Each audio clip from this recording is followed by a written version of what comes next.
The latest, Burkina Faso to be a permanent member of the UN Security Council. Africa has been fighting for a permanent seat in the UN Security Council because we constitute 28% of the seats in the UN Security Council. But we have been neglected. The UN was formed in 1945 when Africa was still under colonization. So because we're still under colonization, our masters were those that were representing us. But we have gained independence for far too long, yet we do not have a voice in the UN Security Council. So there are a lot of fighting, talking from everywhere globally so that Africa will get a permanent seat in the UN Security Council, and finally, boom, it is there. We have been given 2 seats, even though others are saying it's not enough, but half loaf is better than none. We'll manage it for this time. But who is going to represent the African? Which country and which country will be the mouthpiece of Africa? The UN Security Council is made up of 5 permanent members and 5 rotational members. The 5 permanent members who have the veto power include US, UK, France, Russia, and China. If we are going to get somebody from the Francophone countries, we would have wished that Mali, Niger, and Burkina Faso, one of them especially, Captain Ibrahim Traoré, will represent the Francophone nations so that the African agenda will be pushed across.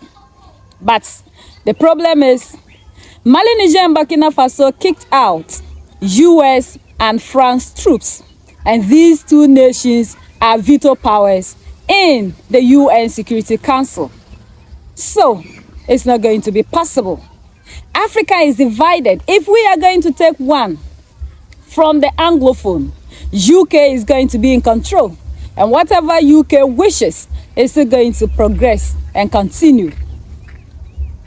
The division is there. And if we should get somebody from Mali, Niger, and Burkina Faso, Russia will be in control, and we wish that Russia will control our affairs than our colonizers. So the division is there. Burkina Faso, Mali, Niger can't represent us, because when it comes to voting, these 3 nations will make sure that they vote against anyone from the Sahel states to represent the African. And we can't leave our fate in the puppet hands. And these people are going to make sure that anybody that they will elect will be somebody that they can control. And Africa will still not be free, and our voice will still not be heard, because the oppressor will still have the mat.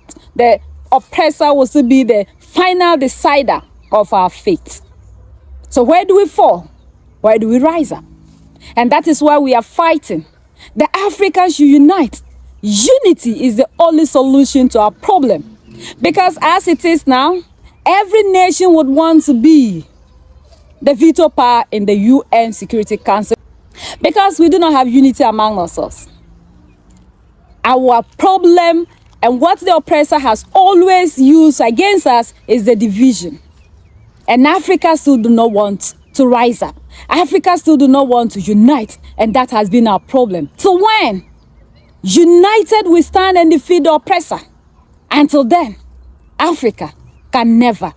The West, all united under one umbrella. They fight among themselves, but we do not hear. So why can't we solve our problems, internal affairs, then we move out? Even if we have problems within ourselves, we need to hide them. Over 400 years is a long time for we to still see ourselves this way. So united we stand, divided we fall. NATO is made up of these European unions that came together to form it, so that there will be one military that will be representing them. But Africa is still divided, and we are still against ourselves instead of us uniting and loving ourselves. Until we unite, we can never see Africa the way we want it.